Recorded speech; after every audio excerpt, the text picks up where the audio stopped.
welcome to On the Record from the Aero Net at Work event, and I'm here with Ted Bereswill, who is the Senior Vice President of North American Alliance and Channels for Oracle. Ted, welcome to the show. Thank you very much. So, from a VAR, let's get right into it. So, you have a VAR. Are you looking for VARs who are generalists that can handle everything and sell everything in the world, or are you looking for people who are going to be more specialists?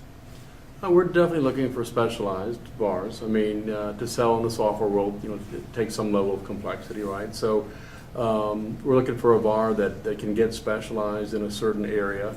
So in the past, it was applications or technology software. Now with Sun, it's also the Sun hardware, the servers, the storage, and the tape.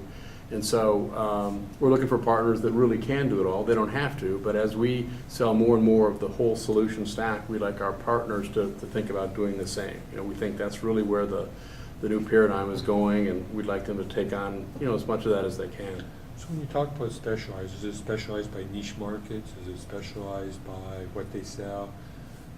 Where are you going with that? Yeah, there's 50 specializations that are available today. And so specialization would be like, I'm a specialist in database or middleware or CRM software or something like that. So you could take, you go out to the knowledge zones, you see what it takes to become specialized, you do the training, you take the tests, and then you get certified.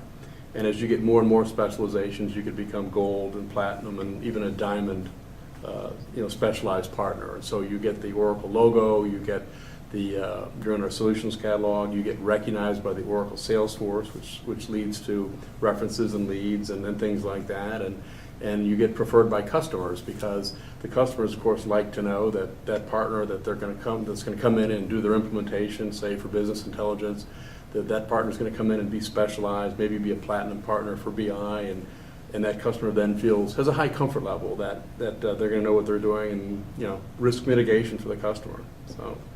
So really, it's more along the lines of moving to being able to really provide their customers with solutions, as opposed to being a box pusher. Yeah, it's knowing the product that they're specialized in, knowing it well, so that customer can ultimately be really successful with their implementation of that product. So are you layering over that, where once they are already out there and they're specialized in an area, are you helping them find customers that are in those areas? Yeah, absolutely. One of the big bonuses to be specialized is to be recognized by Oracle. So kind of our tagline with Oracle, with OPN specialized, Oracle Partner Network specialized, is specialized, recognized by Oracle, preferred by customers. So I kind of alluded to that earlier. Once you are specialized, then the sales force knows that, wow, I'm in Chicago, and this partner is like the top CRM partner in Chicago. They're a platinum partner. So just by knowing that, oftentimes the reps will give resale and consulting type business to these partners. So it's a great relationship. So there's about 160,000 business customers that you have in North America. Oracle customers. Oracle. Yeah. And from the Oracle side, and on the Sun side, I imagine that there's about 15,000. We think that there's like 25 to 30,000 tops, maybe, that of those 160,000 Oracle customers that run Sun. So, and we define Oracle customer as running any Oracle product. Most of them run database and middleware. A lot of them run applications, maybe business intelligence, identity software. I mean, these are customers in North America that depend every day on Oracle to help them to run their business.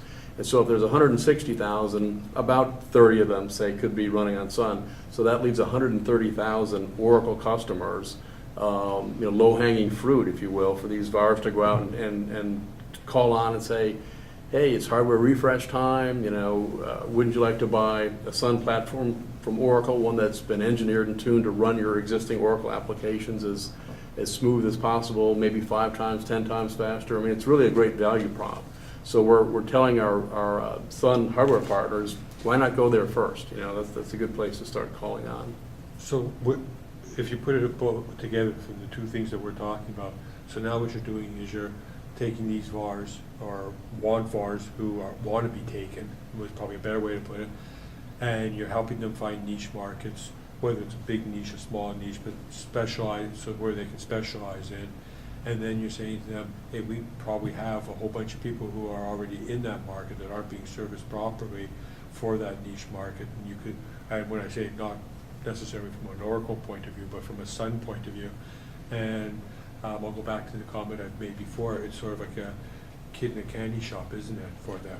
I think it's a great opportunity because, you know, if you're a big Oracle software customer, and the Sun hardware costs similar, you know, maybe the same, maybe more or less than a competitor's hardware, why not get it all from one vendor, especially when, you know, at refresh time, if you're moving to a new operating system, a new version of the database, a new version of the apps, it's all going to be in sync. And like Larry Ellison said at Open World, you know, there'll be like one time to patch and it'll take care of everything. I mean, it just makes things far easier for customers, we think. Well, I think there's one big advantage that you're not talking about, and that is what this industry is known for. Well, hey, it wasn't our hardware's fault, it's the software. Right. And vice versa. What they call one throat to choke, yeah.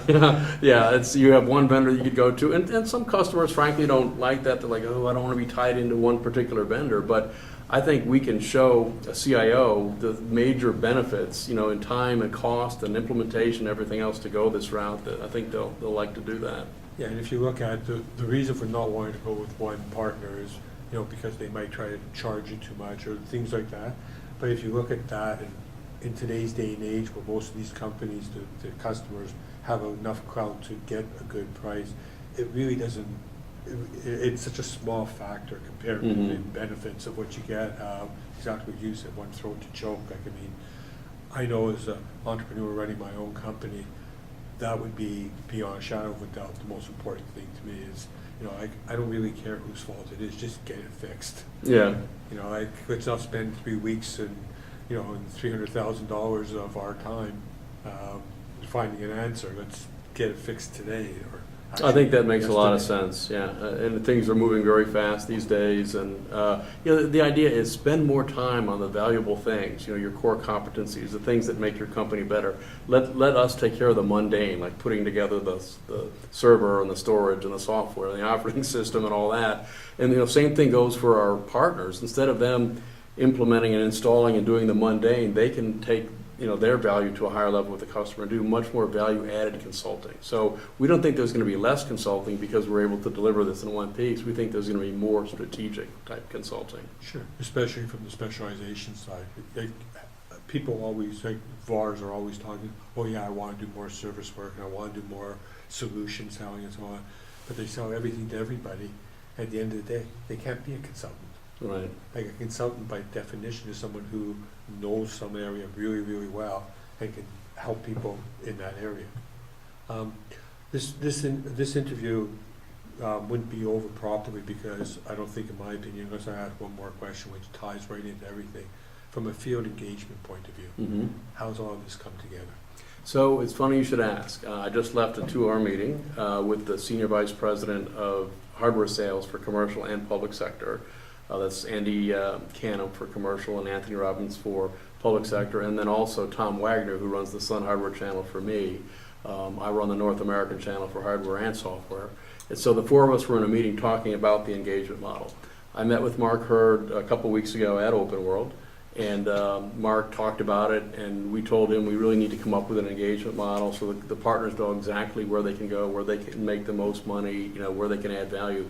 And he completely agrees with that. You know, Mark came from HP, very partner-centric company, $100 billion hardware company. So Mark knows something about the channel, knows something about partners, and he said, yeah, so go ahead, you guys put it together and then show it to me. And so we plan on doing that probably in another week or so. And but basically, the engagement model is we need partners in large accounts and small accounts. We need partners where they add value, you know, where they provide things that Oracle can't. And we're going to pay them well to do that. So look forward to seeing something in another week or so. You know, it's amazing how quickly this whole merger has come together. Like everybody was talking about years and years, and it seems like you guys you've got the key pieces in place. I know there's probably 1,000 little things that, you know, are going to take a long, long time to do, but from a high end, if I was sitting there from a Sun, as a Sun VAR, I would just be sitting there jumping up and down going, wow, all these fears I had are gone. And what I'm getting instead is a Oracle with a Mark Hurd at the top and everything, and then going all the way down. And if you look at what Mark's done, or did at HP. Like, I mean, if he can have half the success at Oracle that he did there, Yeah. that would be fabulous. And knowing Mark, he's not going to stop at half. Yeah, well, I agree, and you know, there has been a lot of change since Oracle took over Sun. The way Oracle is running the hardware channel versus Sun, I think a lot of that needed to change, but it's very positive. I think VARs will make as much money or more. They might make it in different ways with Oracle, but it's really exciting. And if you look at the demand that we have for the Exadata box and already for Exalogic Elastic Cloud solution, which isn't even available yet, it's pretty amazing. And so what I told the partners this morning was, you know, this is an exciting thing. The train is in the station, but it's leaving, and I suggest that they all get on it. So I think it's going to be great. I think you picked up though one word that you said in there, that it won't be made from the same place. And the fact is that the world's changing. Everything about the industry is changing. If you Mhm. talk about cloud solutions, and which you're talking about now, and just managed services and all the different things that go in together now.